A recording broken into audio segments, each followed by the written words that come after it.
going on YouTube? This is Darklight coming at you with another Q&A video. Now if you guys saw, I did an unboxing of the brand new PlayStation 4 Pro, and it is amazing. If you guys have assumed that I've been playing the crap out of it for the past week, you would be absolutely right. I even got a brand new 24-inch HD TV. It's not a 4K TV, but just a 1080p HD TV that's sitting right here next to my computer desk. I've been having a blast with that, guys. I'm playing a lot of World of Final Fantasy, and I have a What's the Skinny video if you don't know what that's about. Explaining what that's about. I'm going to put that in the description down below, but it's a really fun, lighthearted game that's a lot like a Pokemon Final Fantasy. You catch a lot of monsters in the Final Fantasy universe, and you make a team of them and level them up and evolve them and use them to fight other monsters. It's got a cool story, you know, likable characters in there. It's not as serious of a Final Fantasy game like Final Fantasy 15, but it's a whole lot of fun. So yeah, I've been playing a lot of that over the past week. I went to a new place called Big City Wings out in Humble, Texas. For the first time, really good food over there. It's probably going to be one of my new favorite spots. But yeah, that's pretty much all that's been going on for the past week. But anyway, enough about what's going on in my life. You guys want to know some of the answers to some of your questions that you asked me in the last Q&A video that I posted up last Friday. So let's get started. Rydek from Couple of Geeks says, as per usual, brother, great work. Thank you very much, Rydek. I'm glad you guys are enjoying my Q&A series. And for my question, in what order are your favorite Final Fantasy games? There's a lot, but we must know. Alright, so it's going to be hard for me to list them in an exact order, but I'm going to give you tiers. And I have my God tier games all the way down to my games. So my favorites, my God tier Final Fantasies are definitely Final Fantasy VII, Final Fantasy Tactics, and Final Fantasy VI. Those are probably my three favorite Final Fantasy games of all time. Now, the Final Fantasy games that I thought were great, you know, they're not quite my favorites, but are up there, are definitely Final Fantasy IV, the first Final Fantasy game that I ever played, which is a classic in my heart. Final Fantasy IX, which I think is a really underrated Final Fantasy game. I'd say it's definitely one of the most underrated Final Fantasy games of all time.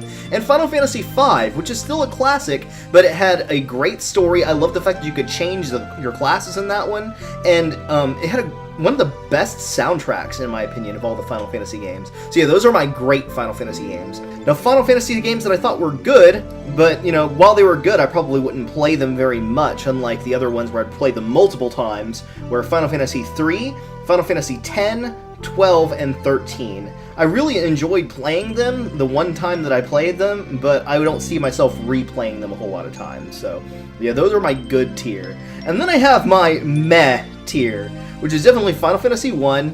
It was definitely worth the one playthrough, but it was definitely bottom tier.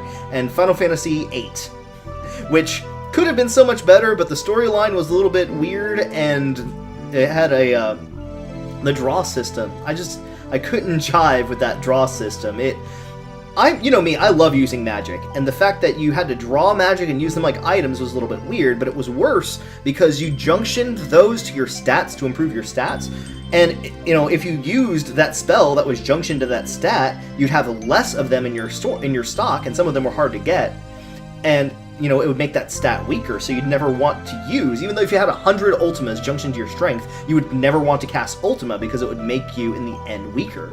So, yeah, I really did not like that system. I wish there was a way that it could enhance your stats, but still make it okay for them to use. So, yeah, that's definitely my bottom two Final Fantasy games of all time. Wargamer Sean asks, yeah, I hear you. I have the new Titanfall and I have not played it yet. I like games like that, but I like open-world RPGs so much better. Once Andromeda comes along, I will switch to that, I'm sure. Cheers. What is next for you for video games, then? Well, as you guys know, I'm finished with my Let's Play I Am Setsuna series, and I've started doing other random Let's Plays. I did Five Nights at Freddy's Sister Location, which I'm going to be recording the last episode of that tonight. I'll probably post that one up on Saturday. And after that, I have Yomawari Night Alone. I'm really looking forward to playing that. It looks really interesting. I have Layers of Fear coming up, which was actually suggested to me by another YouTuber. And yeah, I looked up some stuff, and I'm really looking forward to playing that. I have a couple other random kind of scary games that I'm going to do Let's Plays of. They're short, and I'm not sure what's going to fill in the gap, but eventually, as soon as I can get a capture card, I'm going to be doing Let's Plays of the upcoming Final Fantasy 15, and that looks like a gorgeous game, and I tried doing recordings from just the remote play on my computer, but it just, because it's dependent on your Wi-Fi connection, it just doesn't record very well, so I'm going to have to wait for me to get a capture card before I can get that, but I am so excited to play that. I kind of wish I could do a Let's Play of World of Final Fantasy as well, but squeezing in the time to do a lengthy RPG like that when Final Fantasy 15 is right around the corner, I'm sure you guys are way more interested in that. I just don't think it's feasible, plus I can't do it yet because I have to wait for my capture card to come in. By the time I finish Final Fantasy 15, I'll have things like Resident Evil 7, Persona 5, Mass Effect Andromeda. I have several big Let's Plays planned, but if you guys want to see any other specific Let's Plays, especially if they're shorter ones, or even if you have lengthy ones that you want to recommend to me, I will be happy to take your suggestions into consideration, so please don't hesitate into commenting those suggestions below. Amira from Couple of Geeks says, "I am Reptar, hear me roar. I want your shirt, Amira." Thank you very much, Amira. I actually got that for my birthday last March from one of my good friends. So shout out to my friend Ghost for getting that for my birthday. I don't know if he knows how much I actually wear that shirt, but I wear it quite a lot because I used to watch Rugrats back when I was a kid. So yeah, it's definitely a reference that I got. I don't even know if I knew who that was or not whenever he bought it, but yeah, I definitely wear that shirt a lot. Really got a lot of use out of that gift, so thank you very much, Ghost. Question: if you could be a magical creature, what would you be and what would you be called? I thought about this a lot because it was a pretty tough question, and I still can't think of what it would be called, but I think if I had to choose any mythical creature, I would definitely be a snow leopard with wings, just because I think that would look fantastic. I've always said snow leopards are kind of my spirit animal, and I love snow leopards. I just think a winged snow leopard would look so majestic. I don't know about you. What about you guys? Do you think you would have any specific spirit animals in mind? You and Riddick? Let me know. Wolf Brother Methos from the channel Frost and Fist says, "Fantastic episode, my brother. Also, I really enjoyed last week's too. Great bro moments." Thank you very much, Methos. I'm glad you're enjoying the Q&A series. For the next week, Word on the Street says, "You're a great RPer in tabletop RPG games. What are your favorite characters you've been, and what are your top 3 favorite moments as a GM? Much love as always, my brother. Stay frosty." You know, it's hard for me to actually pick favorite characters and favorite scenes that I've GM'd because we've actually played so many RPs over the years. I started RPing tabletop-wise when I was about 12 years old, and now I'm 30. So that's a good, 18 years I've been RPing, and I mean, there's just been a lot of there. So it's been hard for me to try to pick a couple favorites. But definitely, I think one of my favorite characters I've ever played as is a character named Styx, and this was actually in one of the RPs that Wolf Brother Methos ran. It was called Storm Chasers, and I was a Pyrokinetic. I was using the Aeon Trinity book to create this character. We all played as different characters that were taken out of the White Wolf books. The old White Wolf books, not World of Darkness, that is, as it is now. But anyway, I was playing as a Pyrokinetic. When he was young, he was abused by his father really badly, and he was called a freak whenever he his father found out he had his pyrokinetic powers, and his mother kind of turned a blind eye to all the violence that his father turned onto him, and he beat the crap out of him and all that. It's not like my real father actually. But anyway, my character ran away from home because of all the things that were going on in his house, and he kind of raised himself on the streets ever since he was young. And over the years, he learned how to survive on the streets, and he learned how to steal effectively. He got connections with people who connected him to the black market eventually, people in the black market kind of became a second family to him in a sense. And, he learned how to pickpocket and steal from cars, and, he would bathe in, the public restrooms of Walmart's, in the family lockable restroom, and he'd steal clothes from the clothing department. So he kind of was a master thief, and he used 2 pistols, and he learned how to use those over the years as well.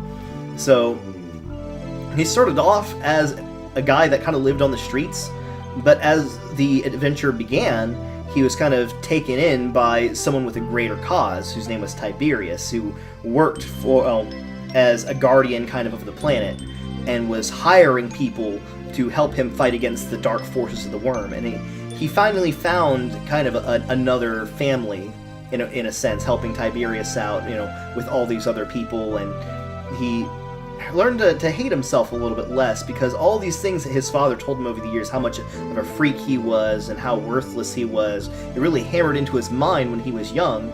So he had all these like emotional problems. He was self-abusive, he smoked a lot, and as the RP went on, he changed a lot. He kind of grew a lot as a person and found something greater to kind of fight for. So I really connected with that character a lot, so I really enjoyed playing him. Eventually he kind of became the embodiment of the Phoenix, which I thought was really freaking cool. Another one of my favorite characters I've ever played as is a character named Rune, and he was in a Dragon Age Second Blight campaign that Wolf Brother Methos actually ran. You guys notice that all my favorite RPs are run by Wolf Brother Methos. It's actually a really good DM or GM, whatever you want to call it.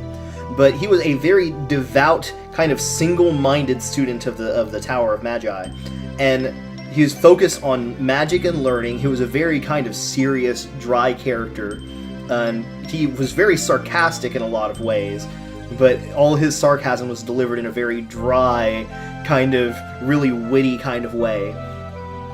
And he had a, one of the Templars always following him around, making sure that he, didn't do anything he was supposed to, and he always just called him Bob.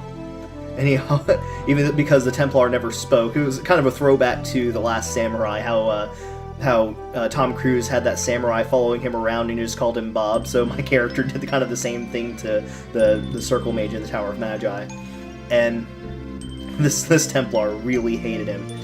But anyway, eventually something happened. I don't remember exactly what it was, but I remember my character was accused of something.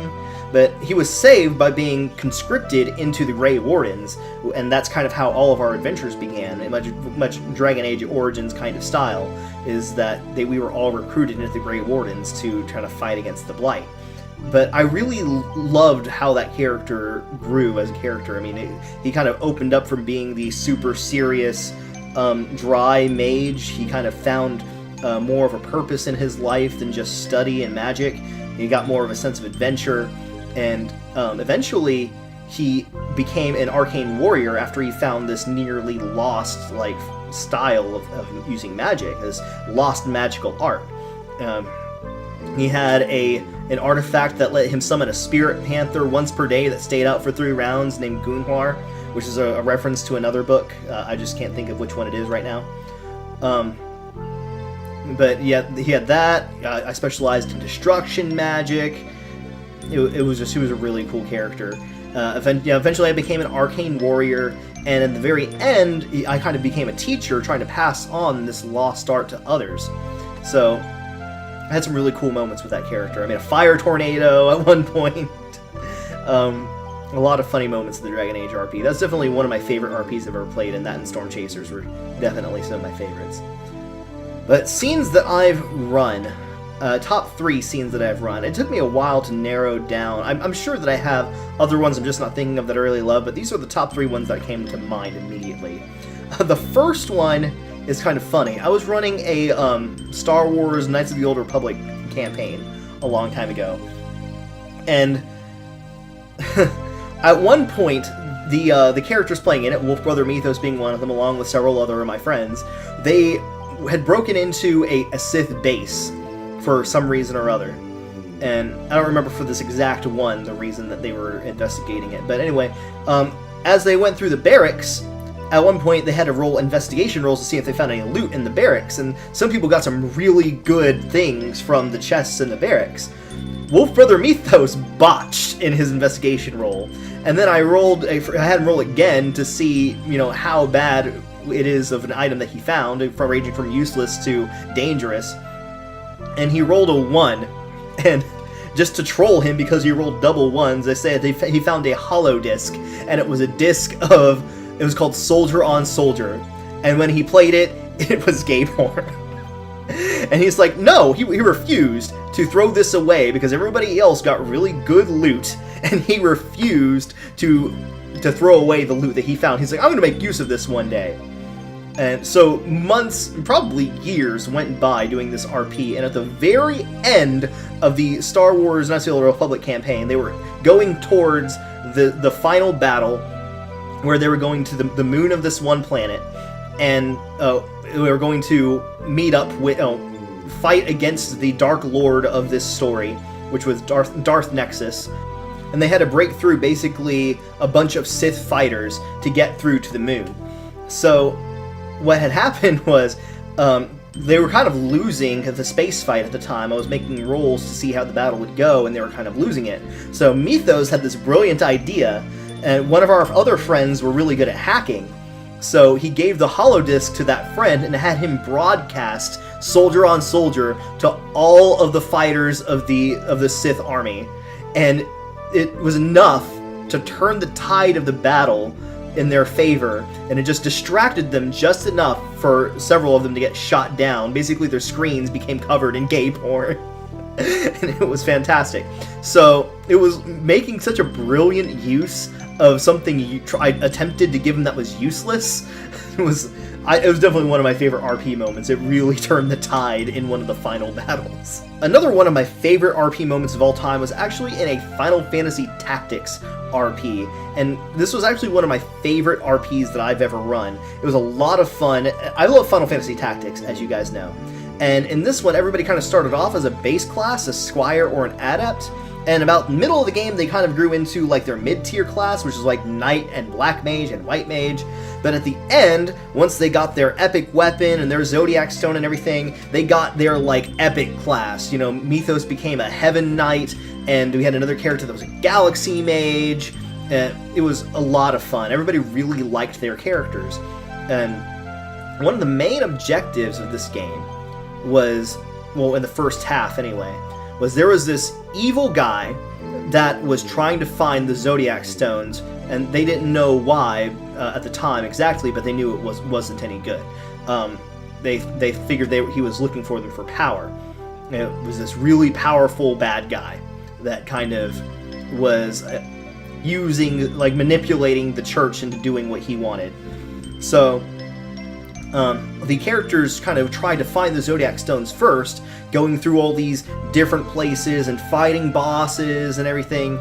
And these stones were kind of cursed in a way, but for some reason the main characters that played in this game were special. They were kind of destined to be the holders of these stones, and they weren't really affected by the curse. So they were trying to find these Zodiac Stones before the main bad guy got to them. But at one point, they thought they were going to what was the final battle of the game, where it was a showdown between them and the main bad guy. They found all the Zodiac Stones finally, and you know the main bad guy still had 3 or 4, but they had the remaining ones, and they were going to use their power to defeat the main bad guy once and for all. But that is not the case, because when they went to face off against the main bad guy, it turned out that all the main bad guy wanted all along was to get all the stones in one location, because them all being in the same place, much like the Dragon Balls, he was able to use all their power to unlock the seal that was on the moon, and you saw all their power light up and their energies converge into a single beam that shot straight to the moon and unlocked this seal that held the Great Darkness in, because apparently that's where Lucavi, basically the devil, was sealed. And it turned out, they found out in that moment that who they thought was the main bad guy, his name was Uber at the time, kind of throwback to Suikoden, but they found out that Uber was not actually the main bad guy. He was just being controlled by Lucavi all the way from the moon. Kind of like Zeromus or Zemus and Golbez. And he was just kind of the pawn doing his dirty work.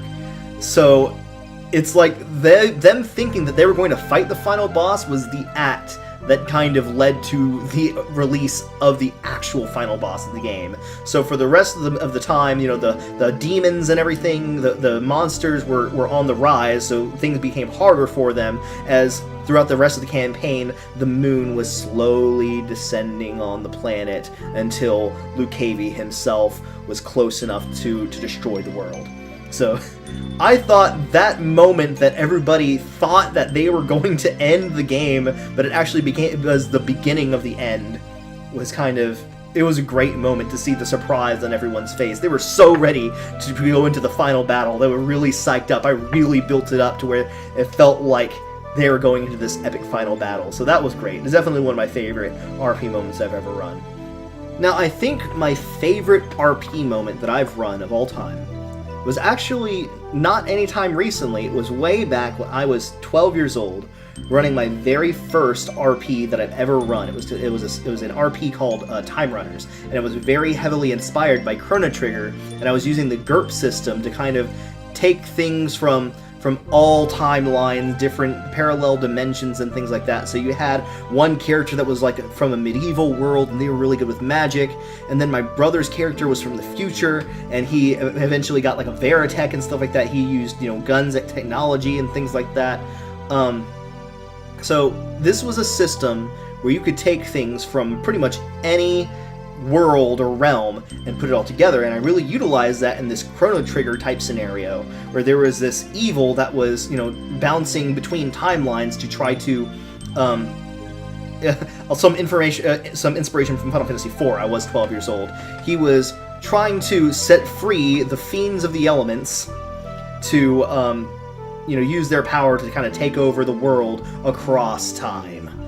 So kind of cheesy. I was 12 years old, but I thought it was a lot of fun. And I had this one moment. There was an NPC character that everybody got attached to, and his name was Ray. And he got a couple people that were playing in it really attached to him. I think a couple people that were playing it actually saw him as kind of like a son to them. He was kind-hearted, earnest, and always tried his best to do the right thing. Fought really hard. And I got these players really attached to this character, and eventually in the storyline, for I don't remember what the reason was, but I remember he sacrificed himself for a great purpose, and he ended up dying. And I remember there was the moment that he died, one of the players that were playing in it actually legitimately cried. And it's terrible to say that that's one of my favorite moments, that I made someone cry, but in a sense, it really touched me in a way that it kind of determined that, it solidified my path for writing and my desire to GM a lot, because yeah, I made someone cry, but that meant I made a character and I made a story that connected with them in such a way that when I took them away from them, they felt pain. And, it felt, I felt bad, but I felt good because I wrote something that touched them in that kind of way. And, because it was kind of, I think because of that moment, it really like sparked my love for writing and my love for GMing and things like that. Being able to write something that somebody really connects with is a really good feeling, even if it's a sad feeling that I'm connecting them to. So yeah, I think that was definitely one of the most pertinent moments of RP history for me, and I think definitely one of my favorite moments in one of my RPs of all time. Idic Beer says, "Awesome video, mate. Thank you very much, Nick. I really appreciate it. I liked Monica's Facebook page, and I'm sure she really appreciates the support. She can get whatever support she needs. She's a great artist, and I think she deserves more support than she's getting. So what do you think gaming will be like in 20 years' time, and do you see yourself still doing it?" It's hard for me to say, because in the last 20 years, gaming has grown so much. I remember when I was a kid, I was playing on the Commodore 64, and after that I had the Nintendo Entertainment System and the Sega Genesis, and from those days, now we have, these 4K resolution PlayStation 4 Pros, the Xbox Scorpio coming out next year. We have the beginnings of virtual reality, and I think that's huge. That's a huge leap from where we were back then. Given double that amount of time, from Nintendo to now, and given that same amount of time in the future, it's hard to say where we're going to be. How much better can graphics get? I think we're definitely going to perfect that technology. I think that by then VR will be a very normal thing. I think we'll have a lot more epic VR moments. I'm actually very excited to see where VR goes in the next 20 years, or even the next 10, even 5 years. I think it's going to go far eventually. I think games are going to be more interactive. I think that, having a more interactive experience in 20 years is going to be, super easy. I think they're going to come out with more innovations for you to use more, for you to do more than sit in front of your screen and play on a gamepad. I think we're getting past that. I think that games are going to look even better than they are now. Yeah, it's hard for me to say past that where we're going to be. So I'm really excited to see what happens with video games in the next 20 years. And will I still be playing video games in 20 years? Hell yeah! I'm probably going to be playing video games until the day I die. It's just, video games are part of who I am. They're a part of my personality. Being in an interactive story. It's just as much of a story as reading is, as watching a movie. As a matter of fact, I think that it's even more so because you get to put yourself in the shoes of another person in this story. And I don't think the love of that is ever going to go away. In fact, I'm sure that I'll be just as excited to get whatever PlayStation, Xbox, or whatever brand new system or whatever VR console is coming out. I'm sure I'll be just as excited about that as I am about the PS4 Pro right now. Maybe even more so. So I'm excited about the future. What do you guys think? I really would be interested to know what you guys think technology is going to be for gaming in the next 20 years. And as much growth as we've seen in video games over the last 20 years, I think that we've only just begun with gaming. I think that video games still have a long way to go. I think we're going to see some awesome stuff in the future. I think there's going to be a lot to be excited about for the span of my lifetime. Alright, so that's all the questions that you guys had for me for this week's Q&A Friday. I didn't really have a lot of questions to answer this week, so if you guys have any more questions for me, please do not hesitate to ask me those questions down in the comment section of this video below, and I will get around to answering those for next week's Q&A Friday. And before I leave, I just wanted to address a little something about the world right now. As you guys know, for the last week, the world has been kind of crazy.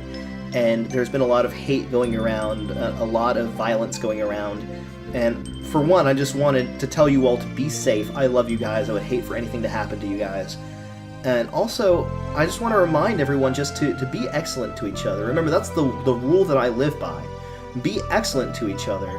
Don't find all these random reasons to hate people just because these things make them different from you. Whether it be their religion or their stance or their skin color, their sexual preference, it doesn't matter.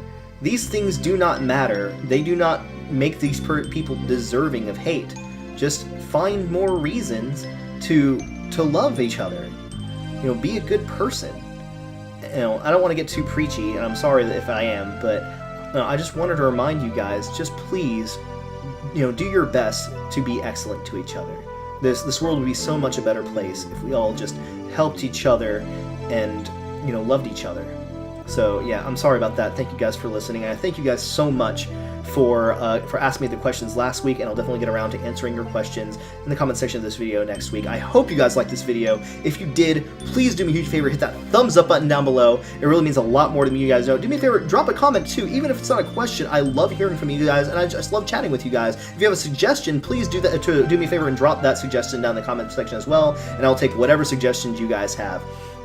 And if you haven't hit that subscribe button yet, you guys know that I would love to have you guys remember the Darklight family, and I hope that we'll continue this YouTube journey together again very, very soon. And until then, may your dreams light your darkest hour, and I'll see you next time.